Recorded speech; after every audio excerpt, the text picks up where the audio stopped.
전 세계가 경악했습니다. 세계 최고층 쌍둥이 타워, 한국이 건설 중인 타워가 기울었다는 충격적인 뉴스. 국제 언론은 앞다퉈 한국의 실패를 보도했습니다. 하지만 폭풍우가 몰아치던 그날 모든 것이 뒤바뀌었습니다. 도대체 무엇이 그날을 바꿨을까요? 세계 건축계를 뒤흔든 그 놀라운 승리의 순간 지금 시작합니다. 여기서 잠깐 좋아요와 구독 버튼 눌러주는 센스. 안녕하세요. 저는 아즈만 빈 유수프입니다. 말레이시아 정부가 야심차게 추진하는 세계 최고층 쌍둥이 타워 프로젝트의 총감독을 맡게 됐습니다. 이 프로젝트는 단순한 건물이 아닙니다. 우리 말레이시아의 자존심이자 미래를 향한 도약이죠. 국제 언론들은 매일같이 진행 상황을 보도하고 있습니다. 어깨가 무겁습니다. 오늘 아침 프로젝트 사무실 창문 너머로 건설 현장을 바라봤습니다. 지금은 그저 거대한 구덩이에 불과하지만 곧 세계의 하늘을 찌를 두 개의 거대한 타워가 솟아오를 겁니다. 타워 1은 일본 건설팀이, 타워 2는 한국 건설팀이 맡았죠. 저는 두 팀의 작업을 동시에 감독해야 합니다. 일본 팀과는 과거에 여러 프로젝트를 함께 했습니다. 그들의 정확함과 세심함은 항상 감탄을 자아냈죠.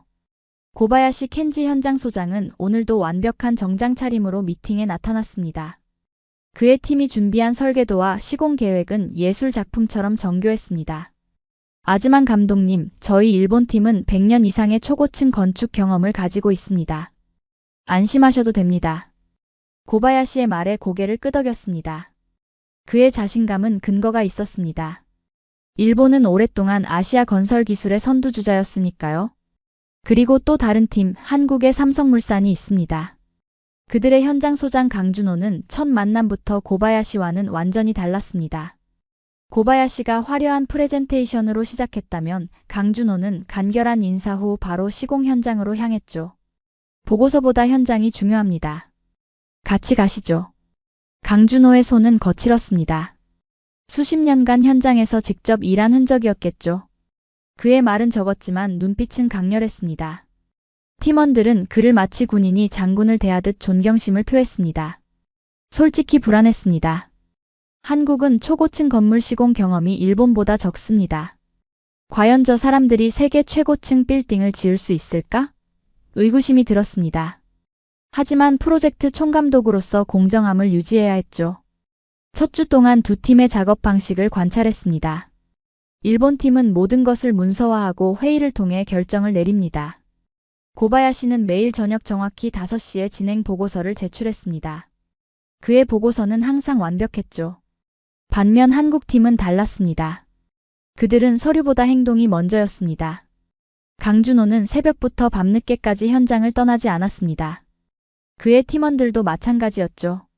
그들은 빠른 의사결정과 즉각적인 실행력으로 일본 팀보다 한 발 앞서 기초 공사를 시작했습니다. 사무실로 돌아와 창밖을 바라봤습니다. 타워 1과 타워 2가 들어설 자리는 아직 평평한 땅일 뿐이지만 이미 두 팀의 색깔이 드러나고 있었습니다. 일본 팀의 구역은 깔끔하게 정리되어 있고 한국 팀의 구역은 분주하게 움직이는 중장비와 인부들로 활기찼습니다. 이 프로젝트의 결과가 어떻게 될지 정말 궁금하군요. 제 옆에 선 부감독이 말했습니다. 두 팀 다 각자의 방식으로 최선을 다할 겁니다. 우리는 공정하게 지켜보고 지원하면 됩니다. 그렇게 말했지만 마음 한구석에서는 일본 팀에 더 신뢰가 갔습니다. 오랜 경험과 체계적인 접근법은 초고층 건물 같은 복잡한 프로젝트에서 중요하니까요. 하지만 제가 모르는 사실이 있었습니다. 이 프로젝트는 단순한 건물 건설이 아니라 두 나라의 자존심을 건 경쟁이 될 것이라는 사실을요. 저는 공사 현장을 둘러보며 믿기 힘든 광경을 목격했습니다. 일본 팀의 작업 현장은 예상대로 정갈했죠.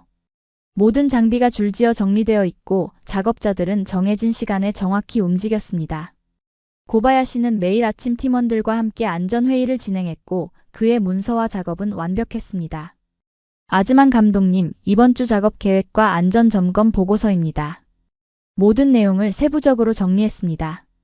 고바야시가 건넨 파일은 마치 교과서 같았습니다. 색깔별로 구분된 섹션, 완벽한 그래프, 심지어 예상 문제점까지 모두 분석되어 있었죠. 감탄이 절로 나왔습니다. 놀랍군요, 고바야시 소장님. 이 정도 준비성이라면 프로젝트가 순조롭게 진행될 것 같습니다. 그러나 타워의 현장으로 이동하자 완전히 다른 풍경이 펼쳐졌습니다. 한국팀은 마치 전쟁터처럼 바쁘게 움직이고 있었죠. 중장비들은 쉴 새 없이 가동되었고 작업자들은 서로 소리치며 의사소통했습니다. 강준호는 현장 한가운데서 직접 지시를 내리고 있었습니다. 이 속도라면 예정보다 2주 빨리 기초공사를 마칠 수 있을 것 같군요. 강준호의 말에 깜짝 놀랐습니다. 보통 초고층 빌딩의 기초공사는 일정보다 늦어지는 것이 일반적인데 오히려 앞당긴다니 믿기 힘들었죠. 강 소장님, 이렇게 속도를 내면 품질이 떨어지지 않습니까? 제 질문에 강준호는 잠시 작업을 멈추고 저를 바라봤습니다. 그의 얼굴에는 땀이 흘러내리고 있었지만 눈빛은 또렷했습니다. 아즈만 감독님, 아직 끝난 게 아니니까 판단은 이르다고 생각합니다. 저희는 속도와 품질 둘 다 놓치지 않습니다. 강준호의 대답은 짧았지만 그의 자신감이 느껴졌습니다. 그는 말없이 다시 현장을 돌며 각 구역을 확인했죠. 작업자들의 손놀림을 체크하고 콘크리트 타설 상태를 직접 만져보며 확인하는 모습이 인상적이었습니다. 사무실로 돌아와 두 팀의 진행 상황을 비교해봤습니다. 일본 팀은 계획대로 착실하게 진행하고 있었고 한국 팀은 이미 계획보다 앞서가고 있었죠. 하지만 여전히 불안했습니다. 역사적으로 일본의 건설 기술은 세계적으로 인정받아왔지만 한국은 상대적으로 경험이 적었으니까요. 다음 날 고바야시가 제 사무실을 찾아왔습니다. 그의 표정이 심상치 않았죠. 아즈만 감독님, 한국팀의 작업 속도가 걱정됩니다. 이런 대형 프로젝트에서 지나친 속도는 위험할 수 있습니다. 고바야시 소장님, 걱정되는 부분이 있으신가요? 네, 특히 기초공사에서 충분한 양생기간 없이 진행하는 것은 장기적으로 구조적 문제를 일으킬 수 있습니다. 우리 일본은 수십 년간의 경험을 통해 안전을 최우선으로 합니다. 그의 말에 고개를 끄덕였습니다. 맞는 말이었죠. 양생기간은 콘크리트 강도에 직접적인 영향을 미치니까요. 한국팀의 현장을 다시 방문했을 때 강준호에게 고바야시의 우려를 전달했습니다. 양생기간이 충분하지 않다는 지적이 있는데 이에 대해 어떻게 생각하십니까? 강준호는 잠시 생각하더니 저를 현장 한쪽으로 안내했습니다. 그곳에는 제가 본 적 없는 장비들이 설치되어 있었죠. 이것은 최신 콘크리트 양생 촉진 시스템입니다. 기존 방식보다 30% 빠르게 양생되면서도 강도는 오히려 높아집니다. 저희는 속도만 추구하는 게 아닙니다. 그의 설명을 들으며 놀라움을 감추지 못했습니다. 강준호는 계속해서 현장을 안내하며 한국팀만의 기술적 접근법을 설명했죠. 그들은 단순히 빠르게 작업하는 것이 아니라 혁신적인 기술과 방법론을 통해 효율성을 높이고 있었습니다. 하루가 지나고 제 사무실에 두 팀의 콘크리트 강도 테스트 결과가 도착했습니다. 일본 팀의 결과는 예상대로 기준치를 충족했습니다. 그리고 한국 팀의 결과를 확인했을 때 저는 자리에서 일어나 보고서를 다시 읽어봤습니다. 이게 맞나요? 한국 팀의 콘크리트 강도가 기준치보다 15% 높다고요? 부감독이 고개를 끄덕였습니다. 네, 2번 확인했습니다. 그들의 양생 기술이 정말 효과가 있는 것 같습니다. 창밖으로 한국팀의 현장을 바라봤습니다. 그들은 여전히 바쁘게 움직이고 있었지만 이제는 다른 시선으로 보게 됐죠. 혹시 내가 그들을 과소평가한 것일까? 아직 결론을 내리기엔 이르지만 한국팀에 대한 제 의구심이 조금씩 변화하기 시작했습니다. 저는 프로젝트 진행률 70% 지점에서 예상치 못한 위기를 맞았습니다. 아침 일찍 비서가 들고 온 일본 신문에는 충격적인 헤드라인이 실려 있었습니다. 말레이시아 쌍둥이 타워, 한국 건설 타워 기울어져. 순간 혈압이 오르는 느낌이었습니다. 기사 내용은 더 충격적이었습니다. 타워이, 즉 한국이 시공 중인 타워가 1인치 기울었다는 내용이었죠. 이미 해외 언론에서도 이 소식은 퍼지고 있었습니다. 가슴이 철렁 내려앉았습니다. 이 프로젝트는 말레이시아의 국가적 자부심이자 제 커리어의 정점을 찍을 작품이었습니다. 실패는 절대 용납될 수 없었죠. 즉시 현장으로 향했습니다. 일본 팀 구역에서 고바야시를 만났는데 그는 의외로 평온해 보였습니다. 주변에는 여러 언론사 기자들이 그를 둘러싸고 있었죠. 안타깝게도 우려했던 일이 발생했군요. 저희 일본 팀은 안정성을 최우선으로 하기 때문에 이런 문제가 발생하지 않았습니다. 고바야시의 말에는 미묘한 우월감이 느껴졌습니다. 그는 카메라 앞에서 노련하게 설명을 이어갔습니다. 일본 기술의 우수성과 안정성을 강조하면서 한국 기술의 한계를 암시했죠. 그의 표정에서는 어떤 놀라움도 보이지 않았습니다. 마치 이미 예상했던 일인 것처럼요. 타워의 현장으로 급히 이동했습니다. 그곳에서는 강준호가 팀원들과 함께 무언가를 검토하고 있었습니다. 다급한 마음으로 그에게 다가갔습니다. 강 소장님, 언론 보도가 사실입니까? 타워가 정말 기울었습니까? 제 목소리에는 긴장감이 가득했습니다. 하지만 강준호의 표정은 의외로 차분했습니다. 그는 잠시 생각하더니 단 한마디로 대답했습니다. 측량 결과가 나올 때까지 기다리시죠. 그게 전부였습니다. 더 이상의 해명이나 변명은 없었죠. 저는 당황했습니다. 이런 큰 위기 상황에서 그저 기다리자고만 한다니요. 온 세계 언론이 우리 프로젝트를 주시하고 있는데 말입니다. 사무실로 돌아와 창밖을 바라봤습니다. 두 타워는 나란히 서 있었고 육안으로는 어떤 기울어짐도 감지할 수 없었습니다. 의문이 들었습니다. 정밀 장비로만 측정 가능한 1인치의 기울어짐을 어떻게 일본 언론이 가장 먼저 알게 되었을까요? 그날 오후 여러 국제 언론사들이 저에게 인터뷰를 요청했습니다. 프로젝트 총감독으로서 책임 있는 답변을 해야 했지만 아직 확실한 정보가 없었죠. 부감독은 걱정스러운 표정으로 제게 다가왔습니다. 어떻게 대응하실 건가요? 프로젝트가 위험에 처해 있습니다. 깊은 한숨을 내쉬며 대답했습니다. 독립적인 측량 결과가 나올 때까지 기다릴 겁니다. 그 전에는 어떤 공식 입장도 내지 않겠습니다. 하지만 마음속으로는 이미 실망감이 가득했습니다. 역시 우려했던 일이 일어났구나. 한국팀의 빠른 시공 속도가 결국 문제를 일으켰구나. 그런 생각이 들었죠. 저녁이 되어 사무실로 돌아가는 길에 타워의 현장을 다시 지나갔습니다. 강준호는 홀로 타워 아래에 서서 위를 올려다보고 있었습니다. 그의 뒷모습에는 흔들림이 없었습니다. 오히려 확신에 찬 듯한 모습이었죠. 강준호가 저를 발견하고 다가왔습니다. 그의 눈빛은 여전히 단단했습니다. 측량팀이 곧 결과를 가지고 올 겁니다. 회의실에서 기다리시지요. 저는 그를 따라 회의실로 향했습니다. 이제 곧 진실이 밝혀질 것입니다. 한국팀의 실패인지 아니면 다른 무언가가 있는지 말이죠. 제 불안감은 점점 커져갔습니다. 이 프로젝트의 성패가 오늘 저녁에 결정될지도 모릅니다. 저는 회의실에 앉아 측량 결과를 기다리는 동안 벽에 걸린 사진들을 바라봤습니다. 그중 한 장이 제 시선을 사로잡았습니다. 중동의 어느 프로젝트 현장에서 찍힌 단체 사진이었습니다. 자세히 보니 놀라운 사실을 발견했습니다. 사진 속에는 젊은 시절의 강준호와 고바야시가 나란히 서 있었습니다. 두 사람은 함께 일했던 적이 있었던 겁니다. 이런 사실을 몰랐습니다. 강준호와 고바야시는 한 번도 과거의 인연을 언급한 적이 없었죠. 사진을 더 자세히 살펴보니 두 사람은 서로 어깨를 걸치고 웃고 있었습니다. 한때는 동료였던 사이였던 겁니다. 측량팀을 기다리는 동안 저는 고바야시에게 전화를 걸었습니다. 그와 강준호의 관계가 궁금했습니다. 고바야시 소장님, 혹시 강준호 소장님과 예전에 함께 일했던 적이 있습니까? 전화 너머로 잠시 침묵이 흘렀습니다. 네, 15년 전 사우디아라비아 프로젝트에서요. 왜 물으시죠? 그냥 궁금해서요. 두 분이 서로 아는 사이인지 몰랐습니다. 고바야시의 목소리에 미묘한 변화가 느껴졌습니다. 아즈만 감독님, 우리는 기술 아닌 명예 싸움을 하고 있습니다.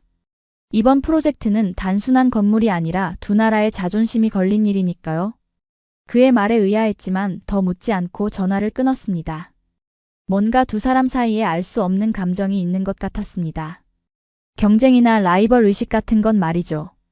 회의실을 나와 두 타워 건설 현장을 천천히 둘러봤습니다. 일본 팀의 구역은 항상 그랬듯이 정돈되어 있었습니다. 그들의 자료실에 들어가 보니 벽면 전체가 도표와 그래프로 가득했습니다. 모든 것이 수치화되고 문서화되어 있었죠. 고바야시의 책상 위에는 화려한 프레젠테이션 자료가 준비되어 있었습니다. 언론 대응용인 듯 했습니다. 한국팀의 구역으로 이동했습니다. 그곳은 완전히 달랐습니다. 모든 것이 움직이고 있었죠. 작업자들은 쉬지 않고 일하고 있었고 소음과 먼지 속에서도 작업은 계속되고 있었습니다. 언론 보도에도 불구하고 그들은 일상적인 업무를 진행하고 있었던 겁니다. 강준호의 사무실을 들여다봤습니다. 그의 책상은 소박했습니다. 화려한 장식이나 문서 대신 간단한 도면과 몇 장의 사진만이 있었죠. 그중 하나는 고바야시와 함께 찍은 사진이었습니다. 사진 아래에는 작은 글씨로 무언가 적혀 있었지만 한국어라 읽을 수 없었습니다. 저는 혼란스러웠습니다. 한쪽에서는 완벽한 문서와 화려한 프레젠테이션으로 보이는 일본팀, 다른 쪽에서는 무언가를 끊임없이 만들어내는 한국팀. 두 팀의 접근 방식은 너무나 달랐습니다. 도대체 어느 쪽이 옳은 걸까요? 부감독이 저에게 다가왔습니다. 아즈만 감독님, 측량팀이 도착했습니다. 회의실로 돌아가시죠. 회의실로 향하는 길에 고바야시를 마주쳤습니다. 그는 자신감 넘치는 미소를 지으며 저에게 인사했습니다. 아즈만 감독님, 측량 결과가 나온다면 제게도 알려주시겠습니까? 일본 팀도 프로젝트의 안전을 위해 알아야 할 필요가 있습니다. 고개를 끄덕였지만 그의 태도에 의문이 들었습니다. 왜 그렇게 자신만만한 걸까요?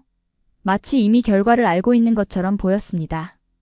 회의실에 도착하자 독립측량팀의 책임자가 서류를 정리하고 있었습니다. 강준호도 그 자리에 있었습니다. 그의 표정은 여전히 담담했죠.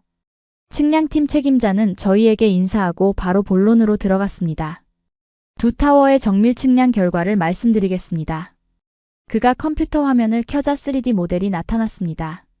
두 타워의 구조가 시각적으로 표현되어 있었죠. 측량팀 책임자는 화면을 확대하며 설명을 이어갔습니다. 측량팀 책임자의 발표를 기다리는 순간 제 심장은 빠르게 뛰고 있었습니다. 이 결과가 프로젝트의 운명을 결정할 것입니다. 일본 언론의 보도가 사실이라면 타워이의 공사를 중단하고 다시 시작해야 할지도 모릅니다. 그렇게 되면 막대한 비용과 시간이 추가로 필요할 것이고 말레이시아 정부의 신뢰도 잃게 될 것입니다. 강준호는 여전히 침착했습니다. 그는 마치 이미 결과를 알고 있는 것처럼 보였습니다. 측량팀 책임자가 마우스를 클릭하자 화면이 바뀌었고 곧 충격적인 진실이 드러났습니다. 저는 측량팀 책임자의 발표에 숨을 죽였습니다. 스크린에 표시된 3D 모델은 믿기 힘든 결과를 보여주고 있었습니다. 기울어진 건 타워2가 아닌 타워1이었습니다. 일본이 시공 중인 타워가 실제로 기울어져 있었던 겁니다. 정밀 측정 결과 타워1이 북쪽으로 1.2인치 기울어져 있음을 확인했습니다. 반면 타워2는 허용 오차 범위 내에서 완벽한 수직을 유지하고 있습니다. 측량팀 책임자의 말에 회의실은 침묵에 빠졌습니다. 저는 자료를 다시 확인했습니다. 분명히 타워1, 일본 팀이 시공 중인 타워가 기울어져 있었습니다. 이게 맞습니까? 실수는 아닙니까? 네, 3번 반복 측정했습니다. 결과는 동일합니다. 충격이었어요. 일본 언론은 한국 타워가 기울었다고 보도했는데 실제로는 정반대였습니다. 강준호를 바라봤습니다.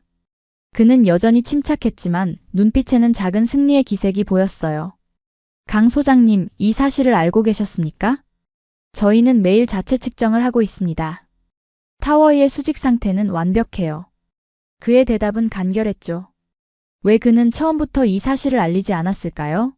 궁금했지만 지금은 더 중요한 문제가 있었습니다. 회의실을 나와 즉시 일본팀 구역으로 향했습니다. 고바야시를 찾아야 했어요. 그러나 그의 사무실은 비어 있었습니다. 팀원들은 모두 분주하게 무언가를 정리하고 있었죠. 제가 다가가자 그들은 고개를 숙이고 말을 피했습니다. 부감독이 저에게 다가왔어요. 일본 팀은 긴급 내부 회의 중입니다. 그리고 언론에 나간 기사들이 하나둘 삭제되고 있습니다. 언론 보도를 다시 확인해 보니 일본 신문사들은 기사를 내리고 있었어요. 해외 언론들도 정정 보도를 시작했죠. 타워1이 기울어졌다는 사실은 빠르게 퍼지고 있었습니다. 한국팀 구역으로 돌아가 보니 그들은 평소와 같이 일하고 있었어요. 강준호는 현장에서 작업자들과 함께 있었죠. 그에게 다가갔습니다. 왜 처음부터 말씀하지 않으셨습니까? 타워1이 기울었다는 사실을 알고 있었잖아요. 강준호는 잠시 일을 멈추고 저를 바라봤습니다.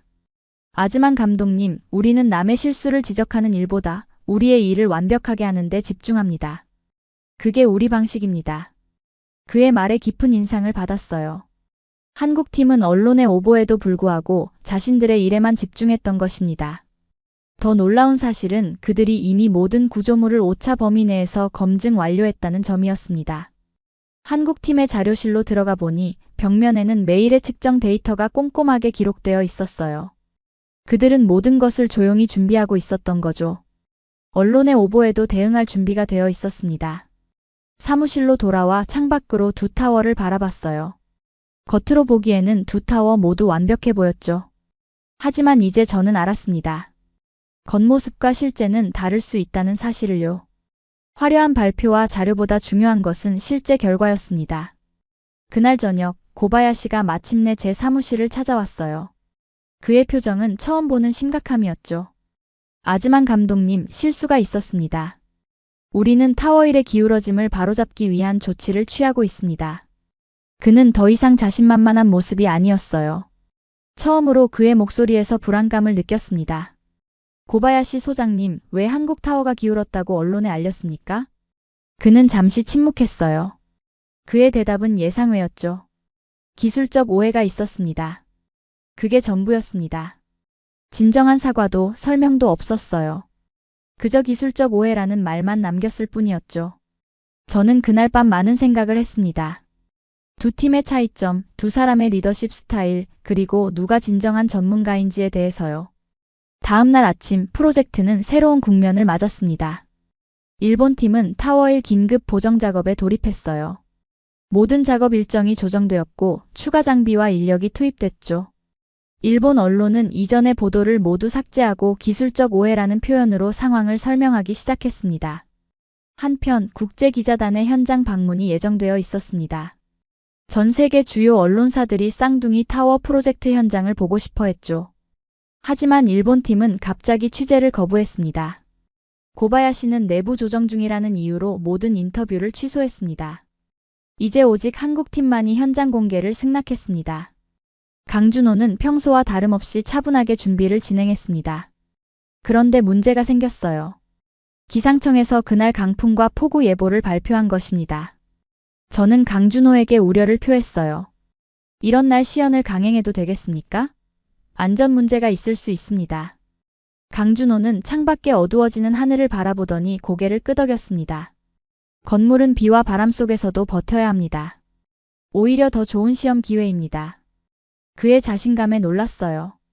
강준호는 직접 타워 꼭대기로 올라갈 계획이었습니다. 타워 2의 안전성을 증명하기 위해서였죠. 제 마음은 복잡했습니다. 그의 결단력은 분명 존경할 만했지만 위험하다고 생각했어요. 오후가 되자 하늘은 더욱 어두워졌습니다. 비가 내리기 시작했고 바람은 점점 강해졌죠. 국제기자단은 예정대로 도착했습니다. 그들은 비옷을 입고 카메라를 방수 커버로 감싸고 있었습니다. 저는 그들을 맞이하며 상황을 설명했습니다. 타워 1의 기울어짐과 일본 팀의 취재 거부에 대해서요. 기자들은 호기심 어린 눈으로 두 타워를 번갈아 바라봤습니다. 육안으로는 두 타워의 차이점을 알아볼 수 없었죠.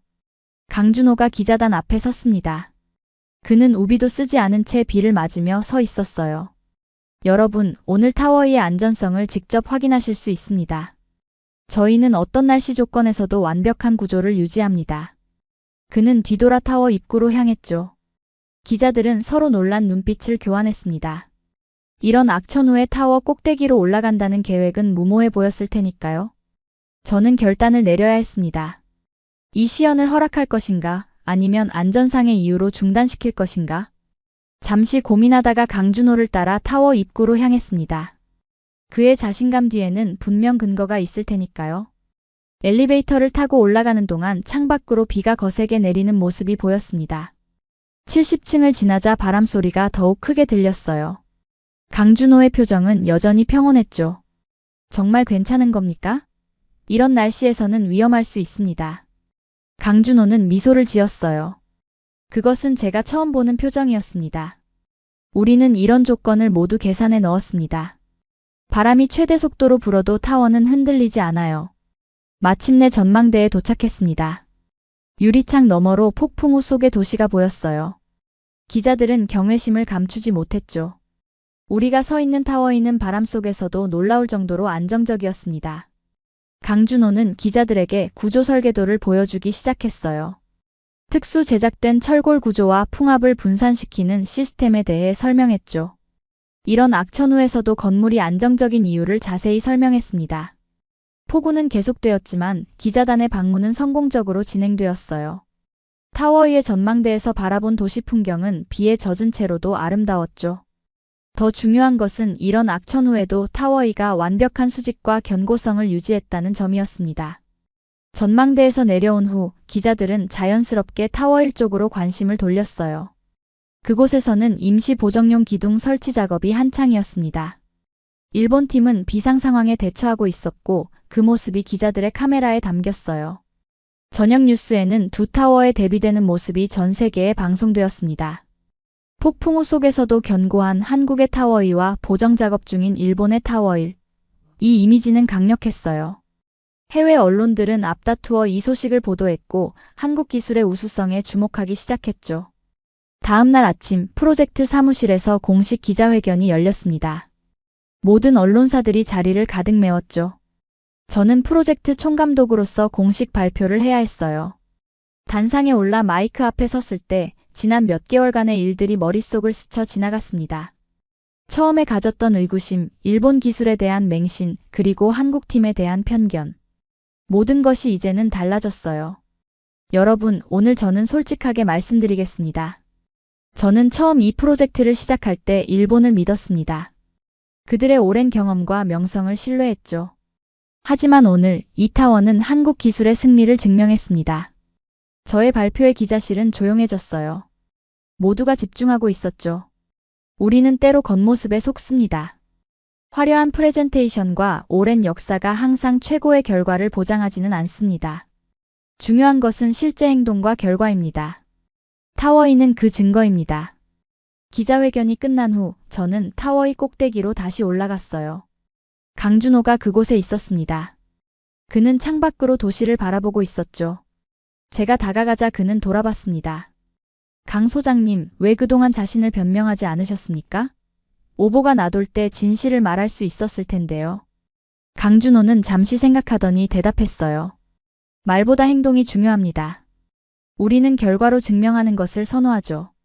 저는 그의 손을 잡고 단단히 악수했어요. 그의 손에는 여전히 현장에 거친 흔적이 남아 있었습니다. 진정한 장인의 손이었죠. 이 프로젝트는 당신과 한국팀 덕분에 성공했습니다. 감사합니다. 강준호의 입가에 미소가 번졌습니다. 우리는 함께 창밖을 바라봤죠. 이제 맑게 갠 하늘 아래 말레이시아의 도시 풍경이 펼쳐져 있었습니다. 두 개의 타워가 나란히 서 있었지만 이제 모두가 그 차이점을 알게 되었죠. 프로젝트 완공일이 일주일 앞으로 다가왔습니다. 타워 1의 기울어짐은 결국 보정되었고 두 타워 모두 외관상으로는 완벽해 보였어요. 하지만 모든 사람들은 이제 진실을 알고 있었죠. 한국 기술의 우수성과 일본의 실수를 말입니다. 저녁이 되자 저는 혼자 프로젝트 부지를 걸었습니다. 타워 아래에 서서 위를 올려다봤습니다요. 두 개의 거대한 구조물이 하늘을 찌르고 있었죠. 하지만 제 시선은 자연스럽게 타워 2로 향했습니다. 어둠이 내리자 타워 2 꼭대기에 삼성 로고가 밝게 빛나기 시작했습니다. 그 빛은 도시 전체를 비추는 듯 했어요. 묵묵한 손길이 세운 탑이 이제 전 세계의 주목을 받고 있었죠. 세계는 이제 그 이름을 기억할 것입니다. 다음 날 아침 공항으로 향하는 길에 강준호를 마주쳤습니다. 그는 조용히 귀국 비행기를 타기 위해 체크인을 하고 있었죠. 벌써 떠나시는 겁니까? 완공식이 일주일 후인데요. 강준호는 미소를 지었어요. 제 역할은 끝났습니다. 이제 젊은 팀원들이 마무리할 차례죠. 그의 겸손함에 다시 한번 감동했습니다. 성공의 순간에도 그는 자신을 내세우지 않았어요. 묵묵히 자신의 일을 완수하고 떠나는 모습이 인상적이었죠. 강 소장님, 이번 프로젝트는 제게 큰 교훈이 되었습니다. 겉모습보다 중요한 것은 내실이라는 사실을요. 강준호는 고개를 끄덕였습니다. 아즈만 감독님, 건물을 짓는 것은 사람을 키우는 것과 같습니다. 기초가 튼튼해야 하죠. 보이지 않는 곳에 정성을 다하는 것이 중요합니다. 우리는 마지막으로 악수를 나누었어요. 그리고 강준호는 출국장으로 사라졌습니다. 그의 뒷모습을 바라보며 이번 프로젝트가 단순한 건물 건설이 아니었다는 사실을 깨달았습니다. 그것은 두 문화의 만남이자 진정한 전문성이 무엇인지를 보여주는 교훈이었죠. 공항에서 나오는 길에 스마트폰을 확인했어요. 세계 각국의 건설 및 공학 매체들이 타워의 성공 사례를 다루고 있었습니다. 한국의 기술력이 세계적으로 인정받는 순간이었죠. 프로젝트 현장으로 돌아와 마지막으로 두 타워를 바라봤습니다. 외관상으로는 똑같아 보였지만 이제 저는 그 내면의 차이를 알고 있었습니다. 때로는 가장 조용한 사람이 가장 큰 일을 해낸다는 사실을요. 타워의 꼭대기에 삼성 로고가 다시 한번 빛나기 시작했습니다. 그 빛은 마치 새로운 시대의 시작을 알리는 신호 같았어요. 한국 기술의 시대, 묵묵하게 결과로 말하는 장인 정신의 시대가 열린 것입니다. 묵묵한 손길이 세운 탑. 세계는 이제 그 이름을 기억한다. 저는 마음속으로 되뇌었죠. 이 경험은 제 인생에서 가장 값진 교훈이 되었습니다. 진정한 전문가는 자신을 과시하지 않고 결과로 증명한다는 사실을요. 마치 강준호처럼 말입니다. 오늘의 사연은 어떠셨나요? 이번 영상을 어떻게 생각하시는지 댓글로 의견을 남겨주시고 좋아요를 눌러주세요. 다음에도 더 흥미진진한 사연으로 찾아뵙겠습니다. 여러분의 사연 제작소 감동 나누기였습니다. 감사합니다.